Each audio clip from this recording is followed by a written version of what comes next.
Examples of key cybersecurity policies. While the specific policies and organization needs will vary, several are fundamental to most businesses today. Here are some common examples and their purpose. 1. Acceptable Use Policy (AUP). This policy defines how employees are permitted and prohibited from using company technology resources, networks, computers, internet, email, software, sets expectations for responsible behavior. Key elements: prohibited activities, illegal acts, harassment, excessive personal use, data handling rules, password protection responsibilities, consequences of violation. 2. Information Security Policy (ISP). It is the high-level overarching policy stating the organization's commitment to information security and outlining the framework for protecting confidentiality, integrity, and availability. Often serves as the parent policy for many standards. Key elements: management commitment, scope, objectives, reference to key security domains, access control, risk management, incident response, set roles and responsibilities. Data classification policy.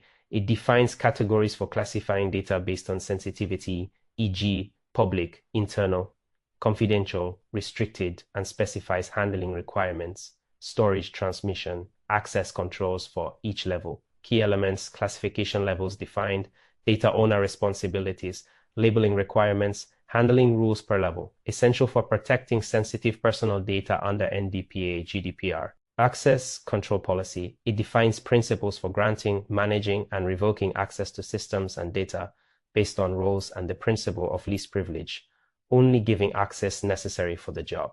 Key elements: user registration, deregistration, privilege management, password requirements. Often refers to a standard, access review processes, remote access rules.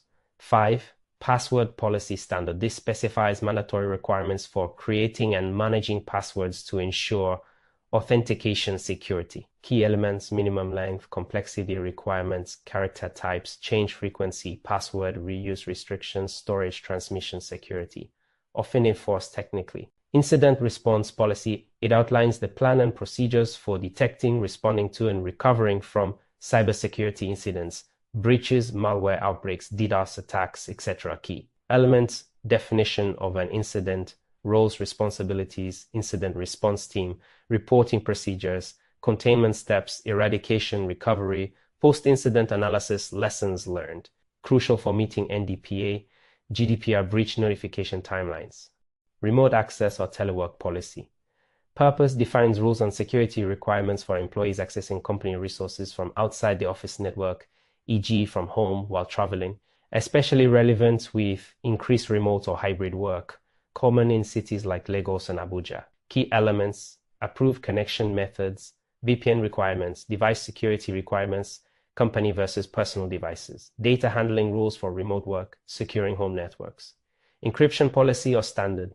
Purpose: it mandates where and how encryption must be used to protect sensitive data, both at rest, stored on disks, databases, and in transit, moving across networks. Key elements: data types requiring encryption, approved encryption algorithms, and key strengths, e.g. AES 256, key management procedures, requirements for laptops, mobile devices, email, network traffic. Third-party or vendor security policy. Purpose: it defines requirements for assessing and managing cybersecurity risks associated with third-party vendors, suppliers, and partners who access company data or systems. Key elements: due diligence process for new vendors, contractual security requirements, security clauses, right to audit, ongoing monitoring, incident reporting obligations for vendors. Increasingly critical due to supply chain attacks. Bring your own device, BYOD policy. Purpose: defines rules and security requirements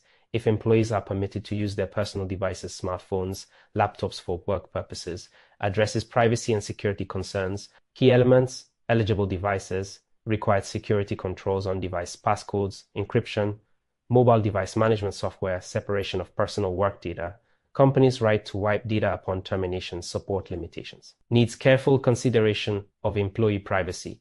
Data backup and recovery policy. Purpose: it ensures critical data is regularly backed up and can be reliably recovered in case of data loss, system failure, or ransomware attack.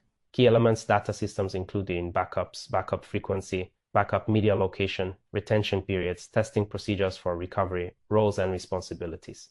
Email security policy purpose.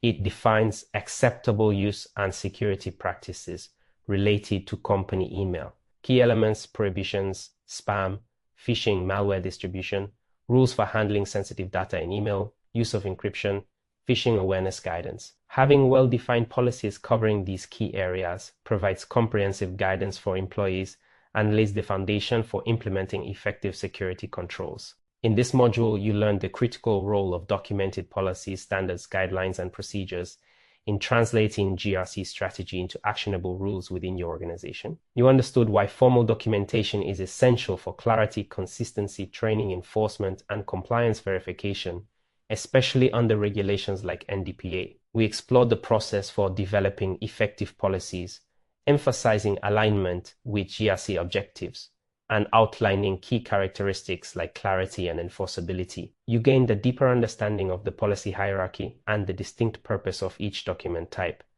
We examined the policy lifecycle management process, covering all stages from creation and approval through communication, training, monitoring, enforcement, regular review, and eventual retirement, highlighting that policies require ongoing care. Crucially, we discussed practical strategies for communicating policies effectively and ensuring consistent enforcement, recognizing these are vital for making policies meaningful. Finally, you reviewed examples of key cybersecurity policies covering areas like acceptable use, access control, data classification, incident response, remote access, and vendor management.